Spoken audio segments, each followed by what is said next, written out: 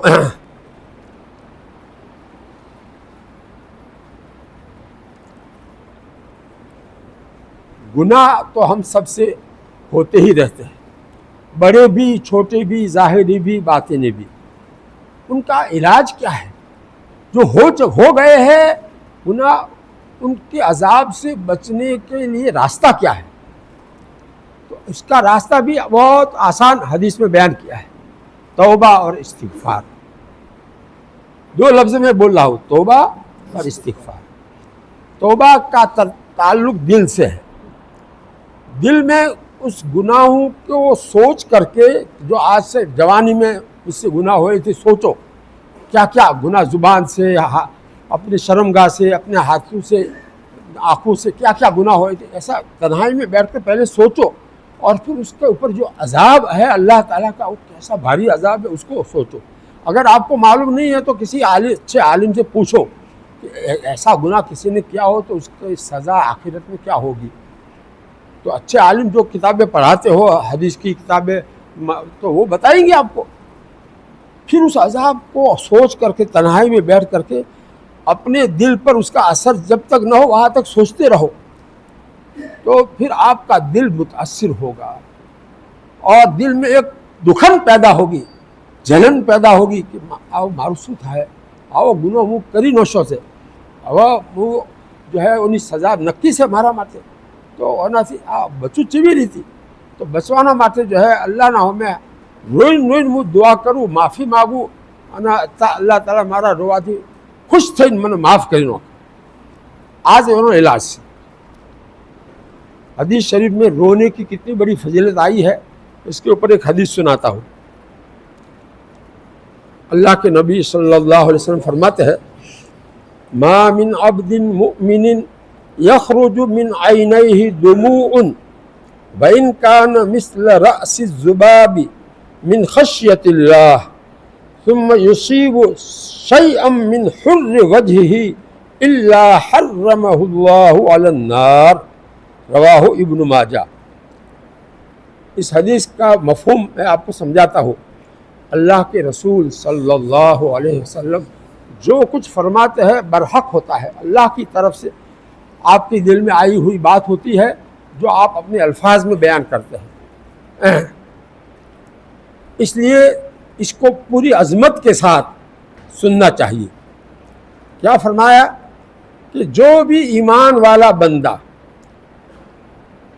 اس کی دونوں آنکھوں سے کچھ آنسو نکل جاوے، کچھ آنسو نکل جاوے، چاہے وہ تھوڑے ہی آنسو ہو، ایک ہی قطرہ ہو. مثلا اس میں یہ آیا کہ مکھی جو دن میں ہم کو پریشان کرتی ہے اس کا سر کتنا چھوٹا ہوتا ہے، اس کے سر کے برابر ہی وہ آنسو ہو تو کتنا ہوا؟ ایک قطرہ بھی نہ ہوا.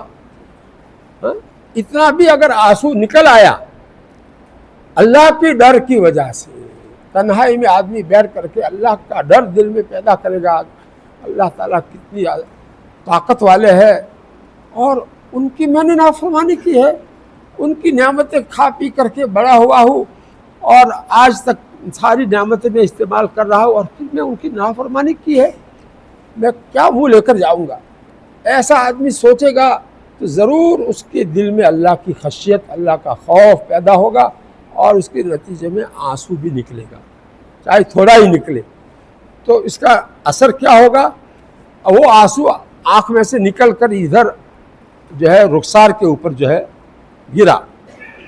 تو اللہ تعالیٰ ایسے آدمی کو دوزخ کے لیے حرام کر دیں گے، یعنی دوزخ میں وہ نہیں جائے گا. اللہ تعالیٰ ایسے آدمی کے اوپر دوزخ کو حرام کر دیں گے. اس کا مطلب یہ ہے کہ دوزخ میں وہ بالکل نہیں جائے گا. یہ آنسو کا فائدہ ہے، یہ رونے کا فائدہ ہے. یہ گناہ صاف ہو گئے اور دوزخ سے بچ گیا. یہ اس رونے کا اثر کون بتلا رہے؟ اللہ کے نبی صلی اللہ علیہ وسلم بتلا رہے ہیں. الا حرمہ اللہ علی النار، دوزخ کے اوپر اللہ تعالیٰ ایسے آدمی کو حرام کر دیں گے، یعنی دوزخ میں وہ نہیں جائے گا. ایک بات اور سنو، حدیث کا صحیح مفہوم سمجھنا ہمارے لیے بہت ضروری، ورنہ شیطان ہم کو کہیں سے کہیں لے جائے گا، گمراہ کر دے گا.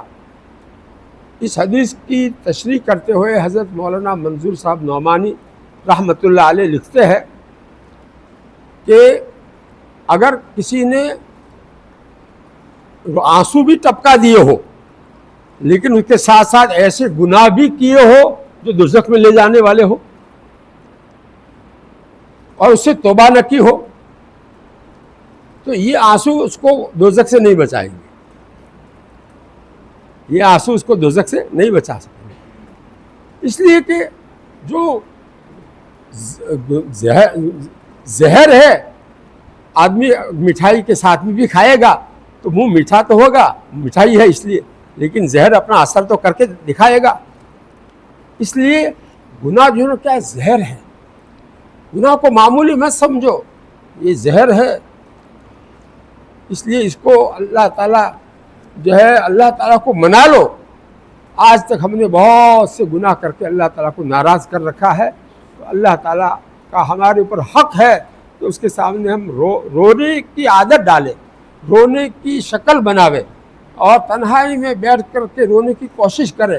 لمبی دعا مانگیں گے، شکل رونے کی بنائیں گے تو اللہ تعالیٰ رونے کی دولت بھی عطا فرما دیں گے. ویسے حدیث شریف میں تو یہ آیا ہے اگر تم کو رونا نہ آوے تو رونے کی شکل بنا دو. تو کتنی آسانی ہے، منہ ڈھیلا کر کے، جیسے کوئی آدمی فقیر مانگنے کے لیے آتا ہے کیسا منہ ڈھیلا کرتے، ایسا منہ اللہ تعالیٰ کے سامنے ڈھیلا کرنا کتنا آسان ہے. تو اپنے اختیار میں ہے، اتنا تو کر لو. اتنا کرو گے تو پھر آگے کا دروازہ کھل جائے گا، آگے اللہ تعالیٰ رونے کی حقیقی رونے کی توفیق بھی عطا فرمائیں گے. وَبْكِ عَلَىٰ خَطِيئَتِكَ، نجات کے لیے ایک صحابی نے سوال پوچھا ہے تو اللہ کے نبی صلی اللہ علیہ وسلم نے 3 کام بتائے نجات کے لیے. پہلا، اپنی زبان کو قابو میں رکھنا، املک علیک لسانک، املک علیک لسانک، اپنی زبان کو قابو میں رکھو، کوئی گناہ کی بات مت کرو، کوئی فضول بات مت کرو. یہ ہے زبان کو قابو میں رکھنے کا خلاصہ. دوسری نصیحت کیا فرمائی؟ نجات اگر آخرت میں اللہ کے عذاب سے بچنا چاہتے ہو تو دوسرا کام کیا کرو؟ وَلْيَسَعْكَ بَيْتُكَ، اور تم اپنے گھر میں رہو. بغیر ضرورت کے گھر سے باہر مت نکلو. ضرورت ہو تو نکلو، کمانے کے لیے نکلو، نماز پڑھنے کے لیے نکلو، اور کوئی ضرورت ہے تو نکلو. لیکن جھوپے میں اس طرح سے بیٹھے رہتے ہو، باتیں کرتے ہو، یہ طریقہ صحیح نہیں ہے. اتنا وقت تم اپنے گھر میں گزارو، اپنے بال بچوں میں گزارو، ان کے ساتھ ہنسی مذاق کی باتیں بھی کرو، اور ان کو دین بھی سکھاؤ، اور ان کو اللہ کے عذاب سے ڈراؤ، ان کو دیندار بناؤ، ان کو مانوس رکھو اپنے سے، اور وہ تمہاری بات توجہ سے سنیں. اس طرح سے جو ہے تم ان کے سامنے تعلیم کر کے سمجھاؤ آخرت کیا ہے، قبر کیا ہے، دوزخ کا عذاب کیسا ہے، یہ اس کی تعلیم کرو. جنت کا شوق پیدا ہو، جنت کی نعمتیں بتاؤ. قرآن و حدیث کے ذریعے سے ایسی کتابیں بہت اردو میں آسانی سے مل جاتی ہے جس میں جنت دوزخ کا بیان ہوتا ہے. اس کی تعلیم کرو، اس کا مطالعہ کر کے پہلے خود سمجھو، اپنے دل پر اثر لو، اور اس کی پھر تعلیم کرو گھر میں. 15 منٹ روزانہ تعلیم کرو گے تو پورے سال میں بہت کچھ تبدیلی دیکھو گے اپنے گھر میں. اپنے گھر میں بیوی بچے سب دیندار ہو جائیں گے. آپ کو رشک آئے گا، خوشی ہوگی ان کو ایسی حالت میں دیکھ کر. اس لیے بھائی ایک کرنے کی بات ہے، صرف سننے کی باتیں نہیں ہیں. عمل کرو گے تو انشاءاللہ آپ دنیا اور آخرت دونوں آپ جو ہے آپ کی بن جائے گی. ہمارے نبی صلی اللہ علیہ وسلم کیا فرماتے ہیں؟ انا جئتکم، میں تمہارے پاس لایا ہوں. کیا لایا ہوں؟ بخیر الدنیا والآخرہ، دنیا کی بھلائی بھی اور آخرت کی بھلائی بھی، دونوں کی بھلائی میں لے کر آیا ہوں تمہارے پاس. یعنی ایسا دین لے کر آیا ہوں کہ جس دین کو تم پہلے جانو اور سمجھو اور اس پر پھر عمل کرو تو تمہاری دنیا بھی بھلی ہو جائے گی اور تمہاری آخرت بھی بھلی ہو جائے گی. دونوں کی بھلائیاں میں لے کر آیا ہوں. انا جئتکم بخیر الدنیا والآخرہ، یہ حدیث پاک ہے. اللہ کے نبی صلی اللہ علیہ وسلم فرماتے ہیں کہ میں تمہارے پاس دنیا اور آخرت دونوں کی خیر اور بھلائی والا دین لے کر کے آیا ہوں، بس اس پر تم کو عمل کرنا ہے.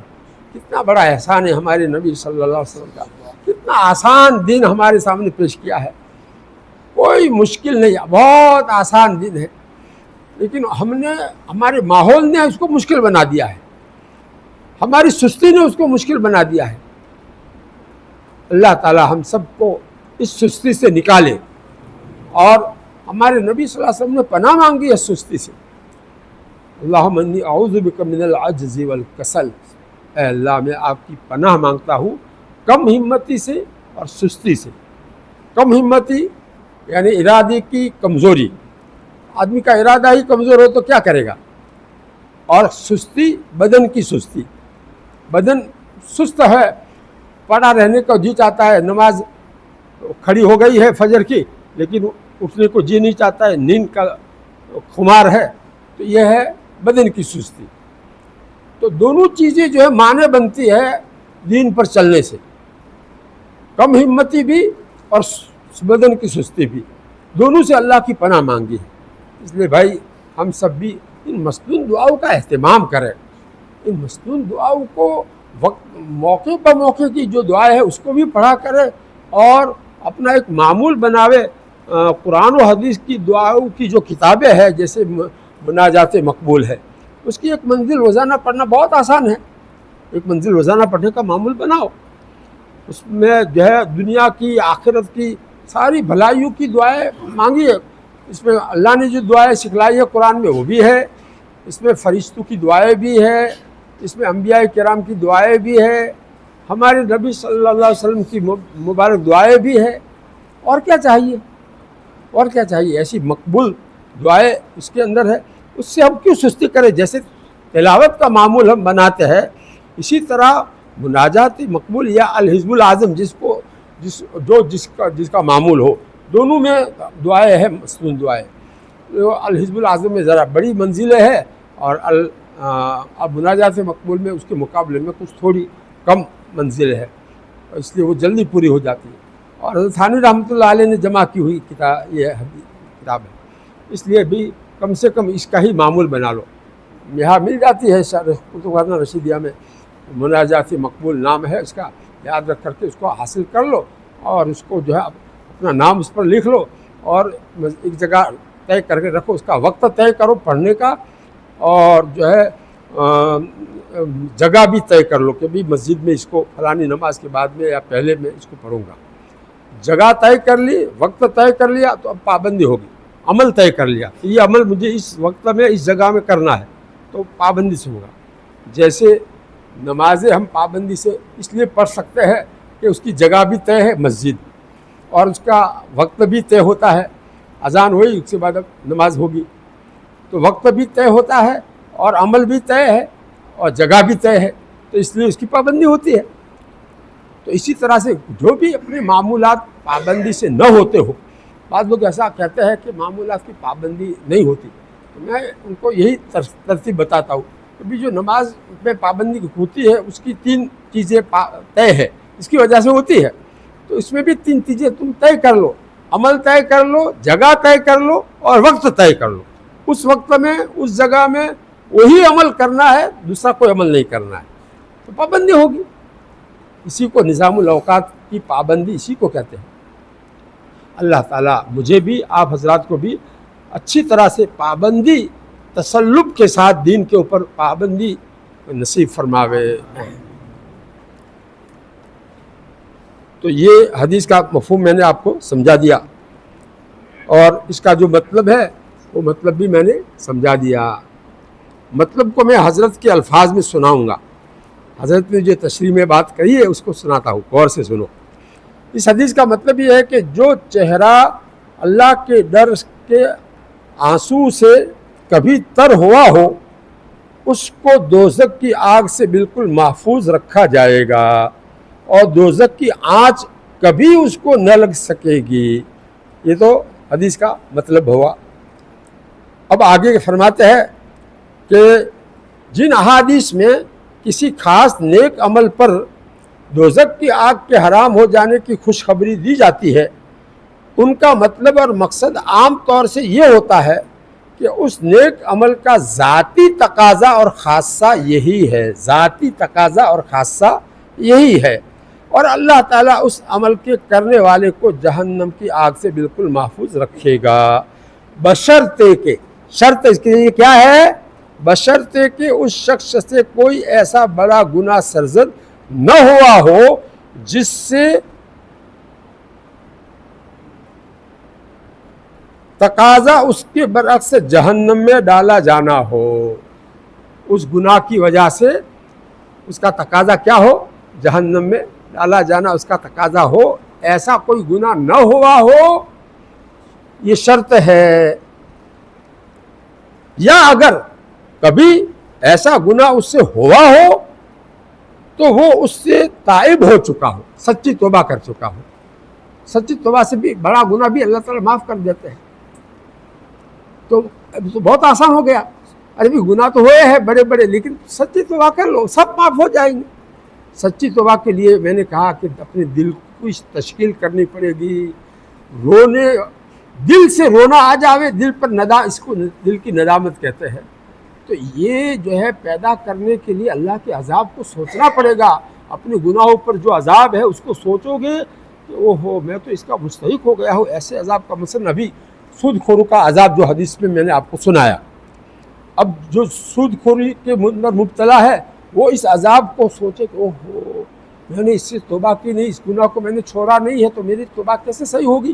توبہ کے لیے اس گناہ کو چھوڑنا ضروری ہے، اور اس چھوڑنے کے ساتھ پھر جو ہو گیا ہے اس کے اوپر دل میں ندامت اور آئندہ نہ کرنے کا پکا عہد، یہ سب چیزیں شرائط میں سے سچی توبہ کی۔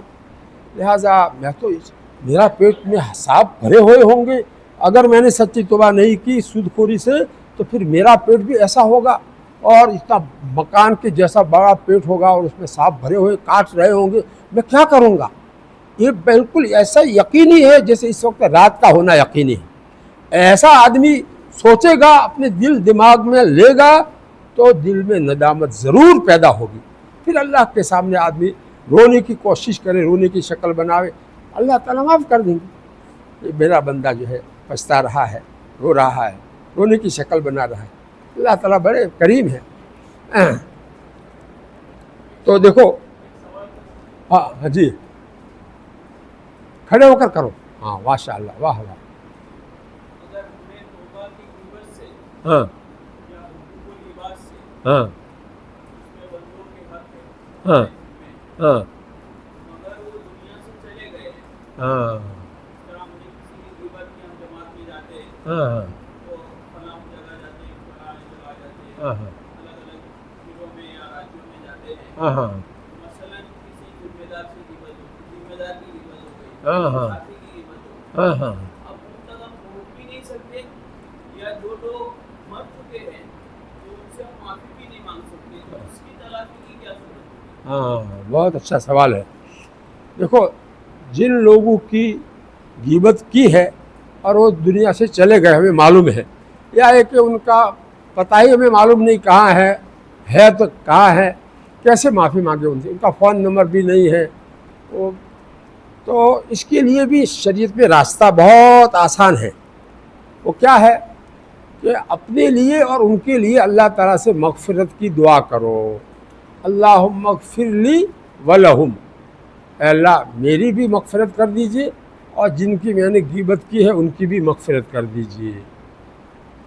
تو ان کے لیے ہم نے مغفرت کی جو دعا کی وہ ان کو پہنچے گی. وہ چاہے دنیا سے چلے گئے ہیں لیکن ان کو پتہ چلے گا کہ یہ ہمارے لیے مغفرت کی دعا کر رہا ہے. اللہ تعالیٰ کی طرف سے نظام ہے، ان کو بتا دیا جاتا ہے کہ تمہارے لیے فلاں آدمی مغفرت کی دعا کر رہا ہے. تو اس کی روح خوش ہو جاتی ہے اور خوش ہو کر کے وہ معاف کر دیتی ہے.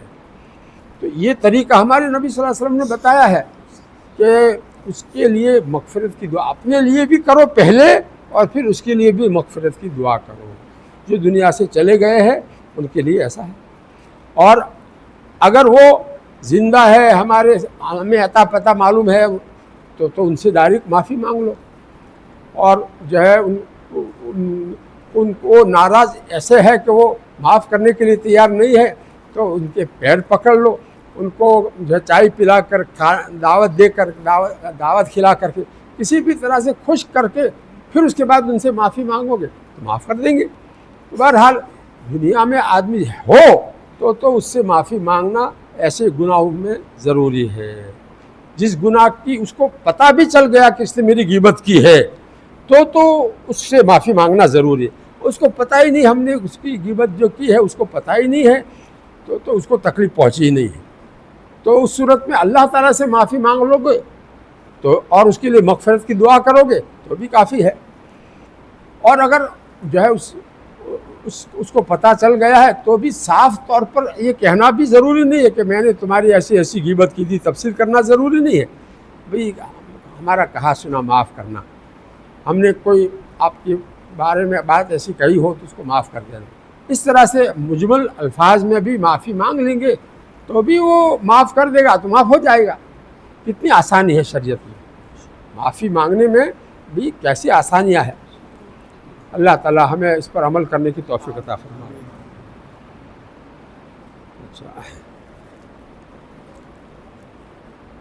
دیکھو یہ آیا کہنے کہ کوئی گناہ ایسا اسے نہ ہوا ہو، اگر ہوا ہے تو اس سے سچی توبہ کر لی ہو تو پھر یہ رونا اس کے کام آئے گا، دوزخ سے بچائے گا.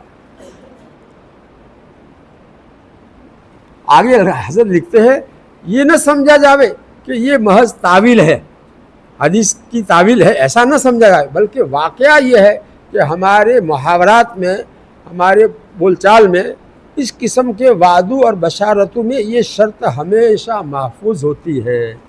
کوئی بھی ہم کسی سے کوئی خوشخبری کی بات سنائیں گے تو وہ اس وقت ہوگی جب کہ اس کی طرف سے کوئی ایسا کام نہ ہوا ہو جو اس خوشخبری پر پانی پھیر دے، ہے نا؟ ایسا ہماری بول چال میں بھی بتائے کہ نہیں.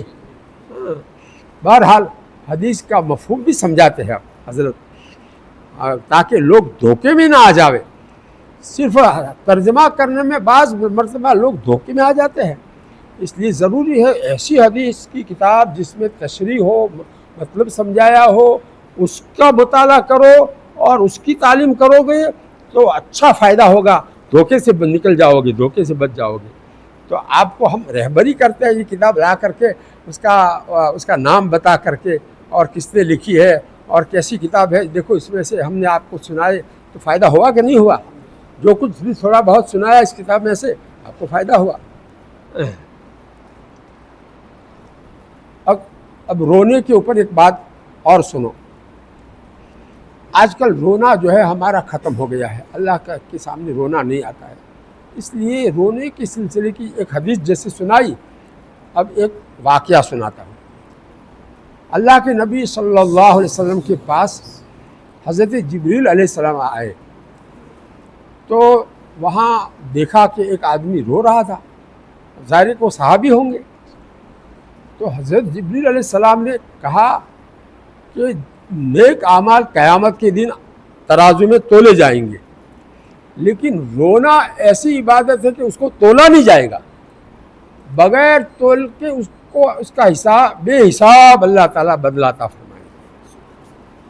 تو رونا کتنی بڑی نعمت ہے، بتاؤ۔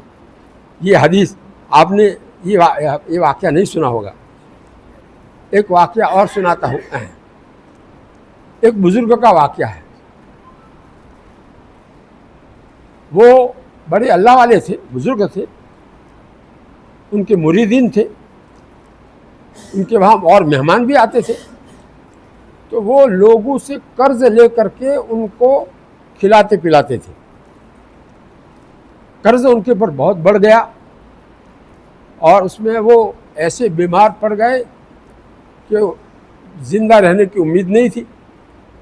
تو قرض خواہوں کو پتہ چلا کہ آ تو ہیڈ ایسا تھی آپ قرض کرنا پڑتی وصول کرشو، تو سارے قرض خواہ مل کر ایک ساتھ ان کے گھر میں آ گئے اور اپنے قرض کا تقاضا کرنے لگے۔ حضرت نے کہا بیٹھ جاؤ۔ اتنے میں ایک چھوٹا بچہ حلوہ بیچنے والا آواز لگاتا ہوا آیا،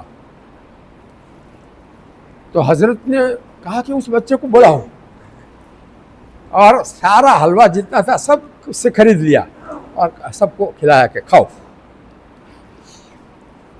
اب بچہ تو بچہ تھا، اس نے کہا کہ حضرت پیسے لاؤ۔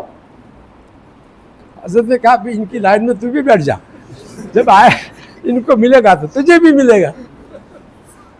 تو وہ تو رونے لگا کہ میرا باپ مجھے مار ڈالے گا، پیسے بغیر میں جاؤں گا، حلوہ کہا تو نے کس کو دے کر آیا، مجھے تو مار ڈالے گا۔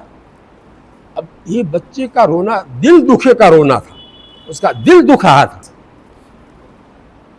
اب اس کا نتیجہ کیا ہوا کہ اللہ تعالیٰ کی طرف سے اللہ تعالیٰ کی رحمت جوش میں آ گئی اس بچے کے، چاہے وہ بچہ اپنے پیسے کے لیے رو رہا تھا لیکن رو تو رہا تھا، اور وہ رونا بھی دل دکھے کا رونا تھا، تو اللہ تعالیٰ کی رحمت جوش میں آ گئی۔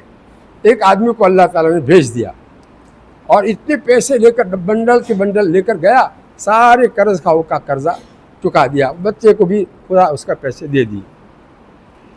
تو یہ عجیب و غریب کرامت تھی بزرگ کی، ان کے عمل کا کوئی دخل نہیں معلوم ہوتا ہے اس کے اندر، اور اللہ تعالیٰ نے ان کی عجیب و غریب کرامت دکھلائی۔ تو ان کے خادم نے تنہائی میں پوچھا کہ حضرت یہ آپ نے کیا کیا کہ اتنا سارا قرضہ بڑھ گیا تھا اور اتنے سارے قرض خواہ جمع بھی ہو گئے تھے آپ کے پاس رہنے کے لیے، اور ایسی صورت میں آپ نے اور زیادہ قرضہ بڑھا دیا پورا حلوہ خرید کر کے۔ تو یہ حرکت بچے کے دل کو دکھانے کی لوگوں کو پسند نہیں آئی، لوگ قرض خواہ سب دیکھ رہے تھے، ان کو پسند آئی نہیں۔ آپ نے ایسا کیوں کیا؟ تو حضرت نے فرمایا ارے بھائی، میں نے اللہ تعالیٰ سے دعا کی تھی کہ اللہ میرے اوپر قرضہ بہت ہو گیا ہے، میرا قرضہ اتار دیجیے۔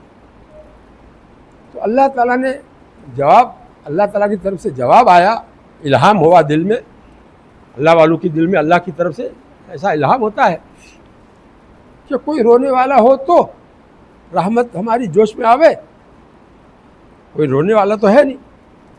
یہ جو قرض خواہ تو سب غصے میں ہے، ان کا دل تو سخت ہے، کوئی نرمی تو ہے نہیں ان کے دلوں میں۔ کوئی رونے والا ہو تو ہماری رحمت جوش میں آوے۔ اب یہ حضرت کو جب اللہ کی طرف سے ایسا جواب ملا تو انہوں نے سوچا کہ رونے والا یہ بچہ جو ہے کام کرے گا، رونے کا کام یہ کرے گا، اور میں اس کا پورا حلوہ خرید کر کے ان کو کھلا دوں، اس کے بعد پھر جو ہے یہ روئے گا، اس کے بعد کام چلے گا۔ تو اس لیے میں نے ایسا کام کیا، میں نے خواہ نہیں کیا ہے یہ۔ بہرحال رونا کتنی بڑی نعمت ہے، کتنی بڑی دولت ہے، اس واقعے سے آپ اندازہ لگاؤ کہ اللہ تعالیٰ کو رونا کتنا پسند ہے۔ حضرت جبریل علیہ السلام کیا کہہ رہے ہیں؟ نیک اعمال سب تولے جائیں گے لیکن رونا نہیں تولا جائے گا۔ یہ معمولی بات ہے۔ اللہ تعالیٰ ہم سب کو، ہمارا دل بہت سخت ہو گیا ہے، بلکہ یوں کہو مر گیا ہے، ظاہر میں زندہ ہے لیکن حقیقت میں جو اثر ہونا چاہیے اور رونا آنا چاہیے، آنکھوں میں سے آنسو نکلنے چاہیے، وہ نہیں ہے۔ ہم سب اس کو محسوس کر رہے ہیں۔ اس کے لیے کیا کرنا پڑے گا؟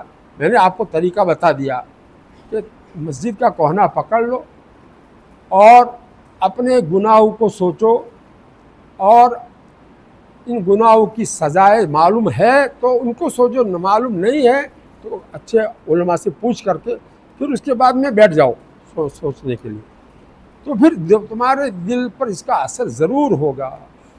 یقین جب ہوگا ان سزاؤں کا کہ یہ سزا کس نے بتائی ہے؟ ہمارے نبی صلی اللہ علیہ وسلم نے بتائی ہے، تو سچی بات ہے، پکی بات ہے، اللہ نے بتائی ہے۔ جو ہے اس گناہ کی سزا قرآن میں یہ ہے، کوئی مسلمان کسی مسلمان کو قتل کر دے، وَمَن يَقْتُلْ مُؤْمِنًا مُتَعَمِّدًا فَجَزَاؤُهُ جَهَنَّمُ، اب دیکھو اللہ تعالیٰ نے اس کی سزا جہنم بتائی ہے۔ کوئی آدمی کسی مسلمان کو جان بوجھ کر مار ڈالے گا، وَمَن يَقْتُلْ مُؤْمِنًا مُتَعَمِّدًا فَجَزَاؤُهُ جَهَنَّمُ خَالِدًا فِيهَا وَغَضِبَ اللَّهُ عَلَيْهِ وَلَعَنَهُ وَأَعَدَّ لَهُ عَذَابًا عَظِيمًا، ہے کہ نہیں؟ کیسے الفاظ ہے! تو کچھ گناہوں کی سزائیں تو قرآن میں موجود ہے، اللہ تعالیٰ نے بیان کی ہے، اور کچھ گناہوں کی سزائیں حدیثوں میں ہے۔ اب وہ سب کو معلوم نہیں ہوتی، جس کو معلوم ہوتی ہے، جو پڑھاتے ہیں ان کو معلوم ہے، ان سے پوچھو گے کہ مجھ سے تو یہ زنا کا گناہ ہو گیا ہے، یا چوری کا گناہ ہو گیا ہے، یا مجھ سے غیبت کا گناہ ہو گیا ہے، تو اس کی سزا کیا ہوتی ہے آخرت میں، ذرا مجھے بتاؤ۔ پہلے پوچھ لو، پوچھ لینے کے بعد پھر مسجد کا کونا پکڑ لو اور اکیلے قبلہ کی طرف منہ بیٹھ کر کے اپنے اس گناہ کو سوچو اور سزا کو سوچو، اور یہ سوچو کہ میں نے اس سے سچی توبہ ابھی تک کی نہیں ہے، اس لیے میں اس گناہ کی سزا کا یقیناً مستحق ہوں۔ اللہ تعالیٰ اپنے فضل سے کسی کو چھوڑ دے بات الگ ہے، لیکن قاعدے کے اعتبار سے میں اس سزا کا مستحق ہوں۔ اگر سچی توبہ نہیں کی تو میں اس سزا کا مستحق ہوں، ایسا اپنے دل میں تصور یقین کے ساتھ جماؤ، تو پھر اس کے بعد میں رونے کی شکل آسانی سے بن جائے گی، بلکہ حقیقی رونا بھی آ جائے گا۔ بھی رونے کا ماحول بنانے کی ضرورت ہے۔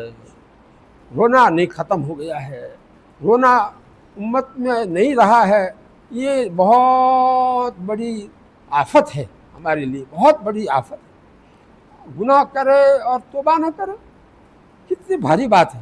گناہ کرے اور جو ہے ندامت نہ ہو، کتنی بھاری بات ہے۔ اللہ تعالی ہم سب کو سچی توبہ کی توفیق نصیب فرمائے۔